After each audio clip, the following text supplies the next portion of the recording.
My brother Sean Ryan was wrongfully convicted in 1984. While serving time at Auburn Correctional Facility, he was charged with an arson murder of another inmate, Paul Carbonaro, and the late Peter Corning, each of whom have a very long history of wrongful convictions and misconduct. Their misconduct had several overturned convictions. A few years later, now Peter Corning was sitting on the bench as a Supreme Court judge, and Paul Carbonaro was the new DA. There are many more individuals who are still in prison today, including my brother, who were maliciously prosecuted by these individuals. The aforementioned officials coerced, threatened, and bribed jailhouse informants to commit perjury against my brother. There is substantial evidence to support these claims. My brother, Sean Ryan, and his case and his wrongful conviction is the catalyst to pros and cons. I've picked her up. She does not have asthma. She now has a rescue inhaler. She's on every allergy med. It doesn't stop. She's had nebulizer treatments in the last 2 years. This is our way of life now. My daughter Brooke, who's never had any breathing trouble her entire life, is now having to use a nebulizer when she gets sick.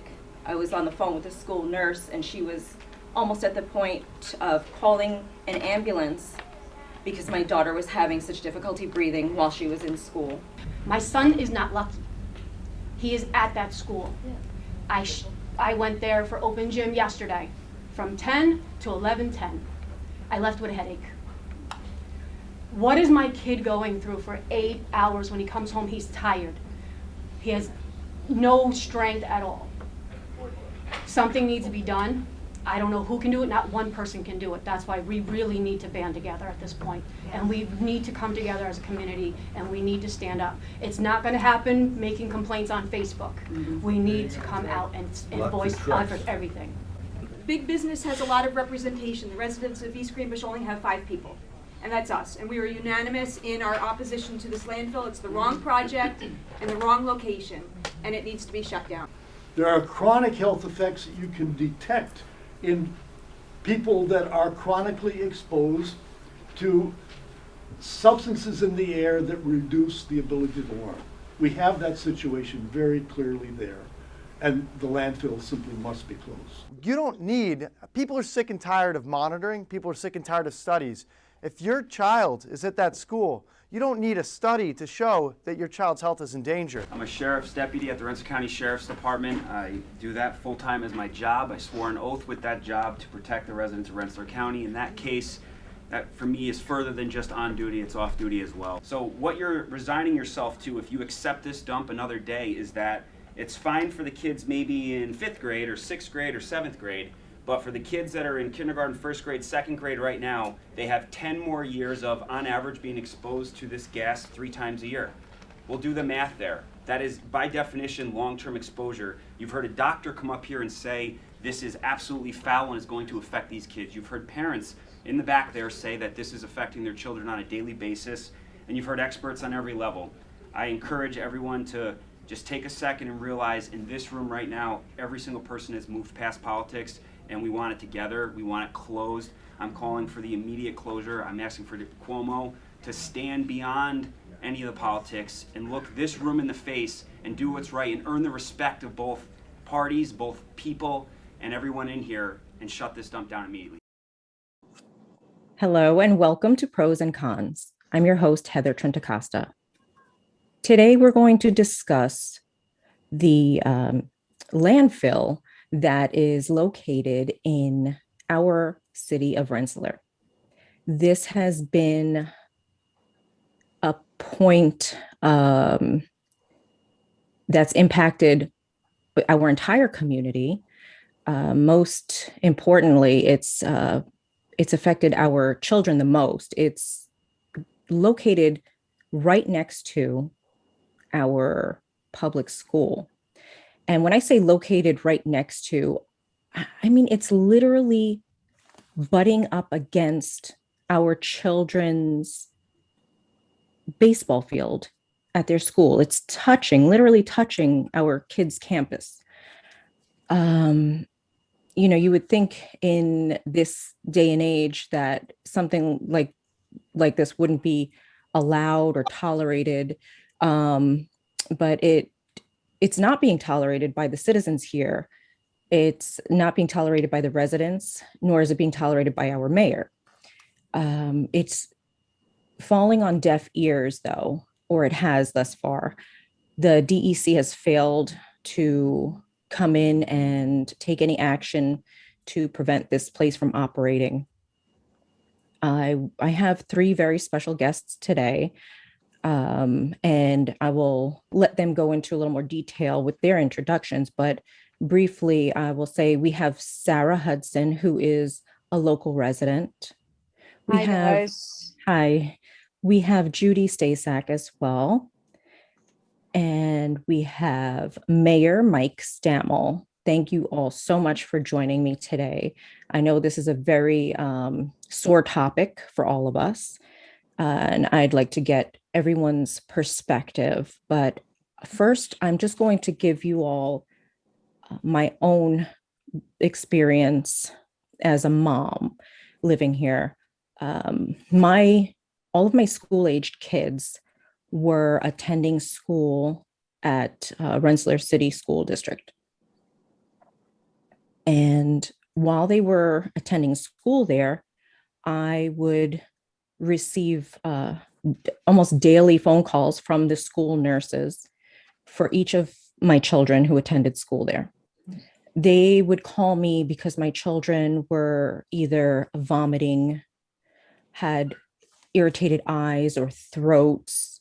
They had difficulty breathing at one point, and I saved the voicemail from one of these incidents where my daughter was having so much trouble breathing. They were about to call an ambulance if I didn't get there soon enough. So, and I need to mention that my daughter, who was having that difficulty breathing, had never been diagnosed with any type of asthma or anything like that. And one of my other children as well, he had never been diagnosed with asthma. Actually, I'm going to say three of my children this happened with. They were all put on inhalers by their pediatrician.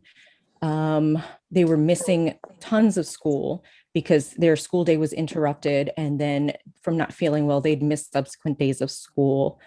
So when this shutdown happened with, the pandemic, I was almost relieved that my kids didn't have to be exposed to whatever toxins are in the air over there, whatever irritants are in the air in their school and the surrounding area. And this is over a year later, and I can say that not one of my kids has had to go to the doctor. Not one of my kids has had to use a prescription medication. They have been free from all of the symptoms that they were experiencing while they were attending school. Some may say that that's a coincidence, but the size of my family, I'm a mom of 8. I think my family could be a case study in and of itself because I have so many kids. I don't think it's a coincidence with that many students. So I want to move to Mayor Mike Stammel, and I would like him to discuss a little bit about the attempts and the actions that he's taken as mayor, and even before becoming mayor of this city, to help shut down this dump. I thank you, Heather. Thank you for the invite, and it's a pleasure for me to have this opportunity to speak to your listeners and pass on some of my concerns with the landfill. Over the last couple of years, when the landfill first started to expand or open, or was made mention it was going to be up for review a long time ago. In 2013, I wrote a letter to DEC, me and another one of my colleagues at the time from the legislature, the county legislature, and put a list of things that we were concerned about and the negative impacts it would have on the city of Rensselaer should this landfill be approved. And lo and behold, every one of the things that I put into that letter to the DEC has come true. whether it be the dust, whether it be the traffic, whether it be the fumes, whether it be the odors, all that stuff is come true. And and for me, it wasn't a question of revenue, of how the city would make out with additional revenue, or letting business come to the city of Rensselaer. For me, it's always been quality of life. And that's the issue that concerns me more than anything. It's the quality of life that's not only affecting those people that are on the truck routes that bring this debris in and out of the city of Rensselaer on a regular basis, but it's the effects it has on everybody in the city, not only the odors, the traffic, but also the negative impact it has on our city as a whole, having a dump in our small little town. And it also has a negative effect on the real estate in our property. You know, it's devaluating the property that people may want to sell, that they've invested in all their lives. And you know, now we're getting more and more people wanting to come to contest their taxes based on the devaluation of what they feel their homes are now being subject to. So there's a whole host of things. And I believe that back in the time when this first was brought to the city council, they weren't listening to the people. They were all about thinking about the revenue, and they're still thinking about the revenue. And the same thing goes, I think, with the school district. Not that the same people are still there, but nobody wants to do an about face now. They're all, rather than to sit there and turn around and say, well, maybe we made a mistake. Maybe we should reconsider this. They're not doing that. They're standing their ground and thinking that everybody else is wrong and they're right. And I have a problem with that. So that's pretty much an overall view. As mayor, I've always said that I'm going to do my best to shut it down. Obviously, I know I can't shut it down as just a mayor. That's up to DEC. And I'm urging the public to write their letters to DEC, call in and make their complaints to DEC. Up, can you hear me? Okay. Yeah. To DEC, and make sure that everybody knows that this could be a problem and they need to address it. That's for sure. And because DEC is going to do a review of this in July of 2022, which is a little over a year away. And so they're going to have public comment on this probably in midwinter of January or February of next year. So we got to be prepared to let them know that this hasn't gotten any better. Obviously, the DEC is the dump people, the people from the dump have done things to mitigate some of the smell, some of the gases. There's not much they've been able to do about the traffic, but they've flooded the community with revenue. I know they've given money to the school. They've given money to non-profit organizations. They even given money to our fire department, which I welcome, but that still doesn't take away from the effect it has on our residents. Right. And I know that you and I had a conversation a couple of weeks back, and we were just commenting on how there are so many creative individuals that we can, as a community, come up with more creative ways to gain revenue for our city that we care about and love, and not have to take what I consider literally dirty money from a landfill. So, you know, you said the school and the school board, some of the individuals there have really dug in their heels with their position with the landfill, whether they don't speak out against it or they just accept what they are giving as compensation for having this toxic entity right next to our kids. But there is someone who I know very well speaks out against it, and her name is Judy Stasek. Judy, I'd like for you to weigh in on this, and if you wouldn't mind, just give a brief background for yourself, so what your credentials are, so everybody knows when you speak about this, you are giving it a more of an expert opinion. Oh, thank you so much, Heather. Thank you for having me with you today. I you know, first and foremost, I'm a mom and I've raised all 4 of my kids here in Rensselaer. I'm very proud of that. My kids have had great experiences here. It's a great little city. I always say little city, big heart.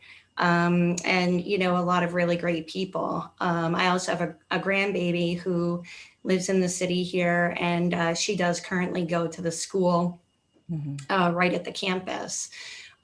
So I definitely have a very vested interest in what this city that I call home, and the home that my kids have had during this time, and so many other children that I know through my children, that I know through coaching.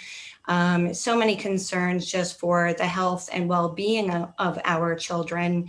And, you know, I do feel strongly that it is up to the adults to be that voice for the children, because they really can't be a voice for themselves. So it's part of the reason why I decided to get involved and speak up.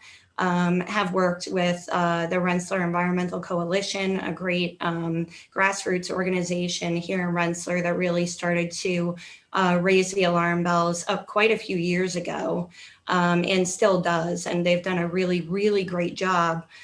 Without that organization, I do feel that the DEC probably would have skated on a few more items, and the dump would have gotten away with a few more things had they not had, you know, an organization like what we call REC in Rensselaer, kind of, you know, trying to make sure everybody is aware of what, you know, what has gone on and what is still happening with this, you know, this dump right in the center of our city. And like you said, adjacent to our school campus property, 200 yards at most from the baseball field.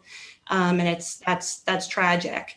I'll back up a little bit with my background. I have a biochemistry and molecular biology degree.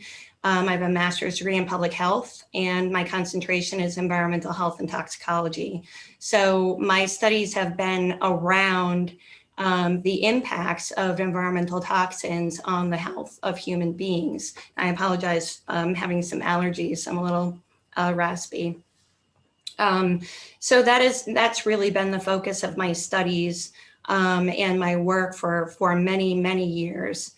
And one thing that I would just like to call out first and foremost is that having a landfill or I'll back up, companies like the company that owns this landfill, they look for communities like ours, communities that maybe struggle with a tax base, communities that are of, you know, lower economic means, you know, that there is that struggle. And so what they do is come in with this sort of savior mentality of, you know, well, we can actually operate in this city and then start to, you know, work our way in. And it's called pay to pollute. So they will give money to the local, you know, nonprofits. They've given money to the school. They've had an agreement with the school, which you know, was the school backed out on a little bit in terms of the language of the agreement, but they still take money.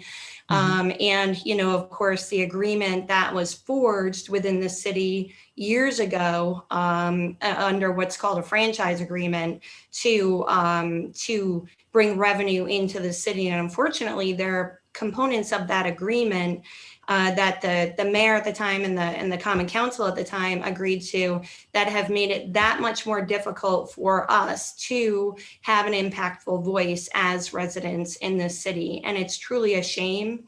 And that has been one of the biggest hurdles that I find in terms of trying to make sure that this dump doesn't get to operate in our tiny little city right next to our school campus. And you know, it's an environmental justice issue. Big companies look for communities like ours to pay to pollute. And then we all, you know, not we all, this is, you know, debatable, but many people say, oh, well, this is, you know, this is good. This is fine. We don't have to pay as much in taxes, or we don't have to pay, you know, our nonprofits in the city are getting support, but it's actually not, because they're polluters and they're impacting, as the mayor said, quality of life for so many people in this city, and the quality of life for our kids at school.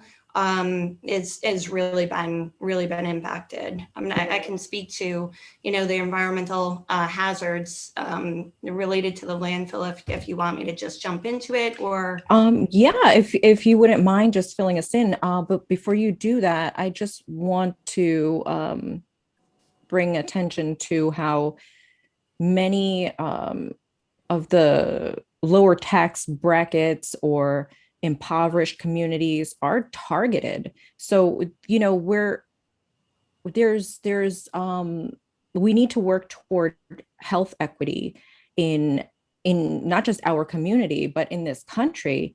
But we have to obviously start small on our local level and represent ourselves and speak up for ourselves, like people like everyone here on the panel today is doing, and I appreciate you all so much.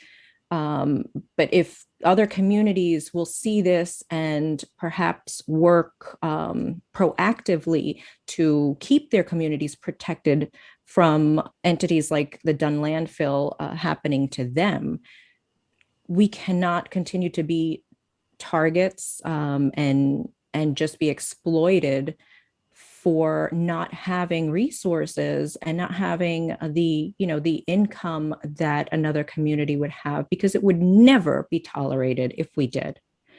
With that being said, I'll let you go ahead and talk about some of the impacts these toxins could pose to our children and community. Sure. So just to touch base on that, no, it wouldn't happen in communities with people who have the means and income to get loud and to fight, to fight these battles. Sometimes those folks are also well connected, and so they may have someone that they know in, state government or what have you. And so it really is this. We're sort of in a classic conundrum of lower socioeconomic means here in the city, lower tax base, and then with that potentially we're not full of folks who have all of those connections that maybe they some other folks would be able to tap into and say, hey, we really don't want this in our community, can you find another community, or can you take this far away from a community, which would be even better Exactly. yet. Right. Exactly. So just with regard to the pollutants, I think one of the biggest issues that we see is a hydrogen sulfide. It's that rotten egg odor that emanates from the dump. And you mentioned the mitigation strategies that have been taken, or the mayor did, and that seems to I think have helped, somewhat on occasion, but I understand that there are still odors, and it's really an offensive odor, which becomes a quality of life issue. I know that we've had a lot of folks report that they can't even go and open their windows on a beautiful day because their whole house will smell like rotten eggs. Right. They're with that, they're getting headaches and they're feeling nauseous. It's also a neurotoxin, so it that plays into like the headache part. The odor itself and that rotten egg, it seems to really exacerbate asthma and cause sore throats. So it's a health issue. It's absolutely a health issue. Quality of life speaking, I mean, it's really just tragic when you go to work hard that day and you come home and it's a beautiful day and you either want to sit on your back porch or open your windows, and you just can't because your neighbor is a landfill. Correct. That's pretty tragic. Right. Yeah. Thank you. So- And that's going to actually lead me to introduce our next guest, Sarah Hudson. She is a resident of Rensselaer as well, and I know from many discussions with her, and she's a big advocate here in the city, that she personally has experienced such, I want to call it inconveniences, but it's a lot more than that. So Sarah, I'll let you chime in on that aspect. Yeah, so I've lived here for about 11 years. And I didn't even know. You say it's funny, and an activist. I never thought of myself that way before until one day I was on the bus with a lady, and I was just like, she's like, oh, do you know about the Dunn landfill? I was like, no, I never heard of it. Like, what are you talking about? And she's like, oh, tell me where it is. I'm like, I thought it was a mine and gravel pit all this time, never knowing. Mhm. It was like, it was so, like, I don't know how I couldn't have known, but I could always hear the None of us did. Mhm. noise and you could hear the trucks. And I'm just like naively thinking it's a mine and gravel pit. Cause I remember asking my boyfriend who's lived in Rensselaer a long, long time, we've been together 20 years, and he's like, oh, yeah, it's a mine and gravel pit. That's what all the truck noises is. I was like, Mhm. oh, okay. So, but yeah, it's an industrial landfill next to a school. Like, is that enough to be enough said? Like, I don't feel like it's absurd that, people should have to fight against this, landfill, especially if it was like next to like a field or somewhere else, but not next to a cemetery, which I think is Mhm. it might be historic, and next to a brand new school there. It's absurd that we should even be here having this conversation. Like, we shouldn't have to, fight. And so, yeah, I'm a member of the Rensselaer Environmental Coalition. I think the first meeting I went there was the potluck, but it's like you either do nothing about it, or you know what I mean, and nothing will get done, and you know what I mean, or you have to fight. We own the house, so you know what I mean. So we're not gonna leave. We can't leave. You know what I mean. It's our Right. home. We don't want Right. to go anywhere. You know what I Of course mean. not. So I'm not a big fan of giving in, and just like letting big big companies destroy and destroy the residents environment. Like, Mhm. everybody I talk to here, like, what's the number one issue? It's always a done landfill. You know what I Correct. mean? Yeah. Like, that's Yeah. the number one. Everybody Right. knows about it. Right. And it's behind my house. I live on Fowler Avenue. It's right off of Third Street. Um, Behind my house is a hollow, and I do oftentimes will smell something, Mhm. and it's like you'll get like a whiff of sulfur, then Mhm. it's gone. And I think that's because gas is heavier than air. So I think it might be going down into the hollow, you know Mhm. what I mean? Sinking. And Right. maybe that's why I get a whiff of it and it's gone. But Mhm. you know what I mean? And other days it's like really strong. It doesn't even smell Right. like sulfur. It smells like chemicals of some type. Yeah. And Yeah. there was one morning that my husband's like, we woke up, it was like early in the morning, coming from the direction of where the landfill would be from, if you're standing behind my house, towards that direction. Sounded like somebody dropped a truck, like a dump truck, like Mhm. took it 10 feet in the air and dropped it. The whole Mhm. house vibrated. Yeah. Yeah. It's insane. Like, And and I those are feel the sorry. mystery sounds that we hear. Yeah. I know from my house, where I'm positioned, there are some houses in between my house and the hollows, and Yeah. I'll hear, it sounds like explosions Yeah. even in the middle of the night. Yeah. And that's that causes a great deal of stress, and it creates sleep deprivation and other subsequent issues that we have to deal with. My kids get startled and scared, and it's not a normal Right. way to live. Yeah. It's just not, it's It's not yeah. okay, it's not It acceptable.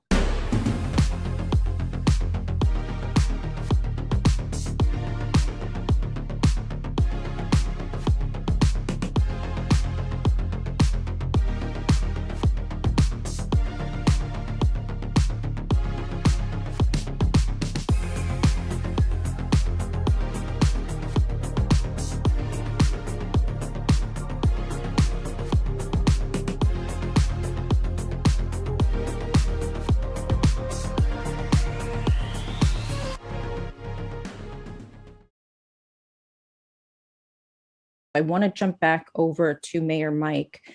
And I was just reading about a proposal that you have put forth to prevent the truck drivers from using their Jake brakes in the residential areas. Can you give us a little bit of insight on that? Yeah. What we're seeing more and more is, again, another quality of life issue with noise is going in and out of the dump area, up and down Petition Street, Columbia Turnpike. Even if they come down Third Avenue in the city of Rensselaer, they're very steep hills. And in order to save their brakes, lots of times they'll use what's called a Jake brake, which puts a compression on the engine and slows the engine down, but it makes a loud popcorn sound as it's slowing the engine down. And it's very loud, very disturbing. And again, you're home, you're relaxing for whatever time of day it is, and you have this continuous noise with these Jake brakes going off. And I understand why they use them. I have a Class 1 license myself. I've used them before myself when I used to drive tractor and trailer in my younger days. But there's a time and a place for them, and they're really only designed for emergency situations. That's when they should only be used. Obviously, if the brakes aren't going to work or aren't working appropriately, then they would use that particular brake. But other than that, it shouldn't be used. So I've put forth a resolution. I am putting forth a resolution to the Common Council to consider adopting the state law with a few different paragraphs that would assist the city of Rensselaer in monitoring these Jake brakes and finding those individuals who use them. Well, I thank you for that. At least, if we can't fully stop them immediately, then let's slow them down a bit. Yeah, and then along with the Jake brake, just recently we passed a truck route in the city of Rensselaer to stop these guys from using all different routes to get in and out of the city. So we defined a particular route that they have to take in order to drive their trucks in and out of the city. And I must say that the Common Council did support that resolution and just defining a truck route for these vehicles to go back and forth so they're not driving throughout the city. I know coming down a small street like 3rd Street or Broadway or some of these other streets, it's too narrow for those big trucks. Correct. Yeah. We can't even on 3rd Street, we can't even have cars parked on either side of the street. Many of the cars have to park up half on the sidewalk because of a lot of the truck traffic. And there was an accident right in front of my house, as a matter of fact. And that was pretty frightening because of how narrow this two-way street is. So I do appreciate the efforts that are being made to keep us safe. But with that as well, it may condense more so the traffic that does run along those specified routes. So yeah, we definitely have to continue to unify and speak out and do as much as we can as citizens here and representatives here for our city. I do want to close with Judy. I would like for you to just speak a little bit about the position and role that you are running for, if you wouldn't mind. Sure. Thanks, Heather. So I am running for the Board of Education. The election, the vote is on May 18th. It's from 12 to 9 at the school in the auditorium foyer. So the foyer right outside the auditorium. And it's a 2-year term left on from another board member who left the city, moved out of the city and resigned her post. So I'm hoping to be able to get on the board and you said something really, really important. It's something that I desperately want for this city.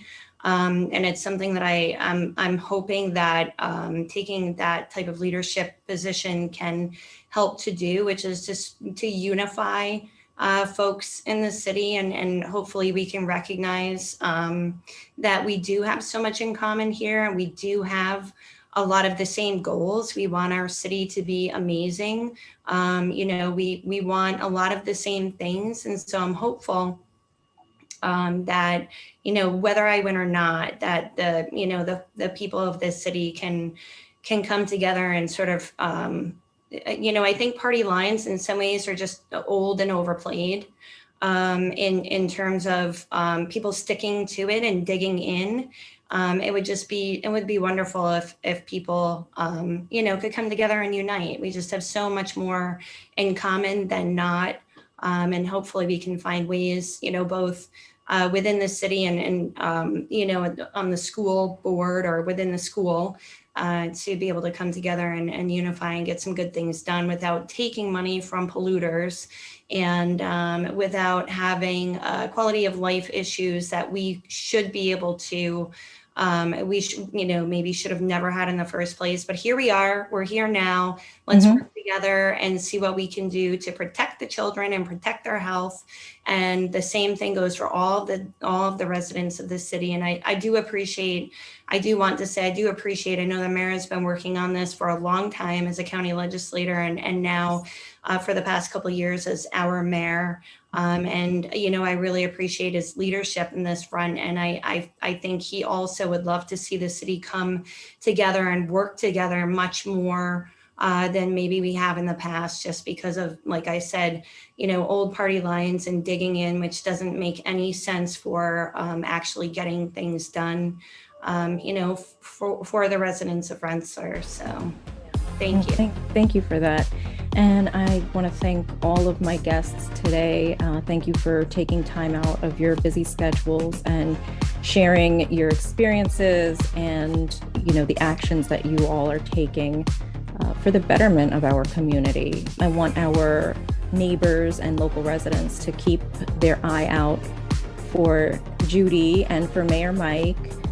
If you are part of this community, I think you'll appreciate their service that they've dedicated to us. And I hope that in turn you'll support them as well. Thank you too, Sarah. We're all suffering, but we're working through it and fighting through it. So I thank you all. And I just want to ask our viewers, if you enjoy our content on pros and cons, to please subscribe, like, comment, share your stories, whether they be political or community-based or judicial, whatever, any of those topics of interest, please share your stories with us as well. Thank you so much for joining us. I'm Heather Trentacosta, and this is Pros and Cons.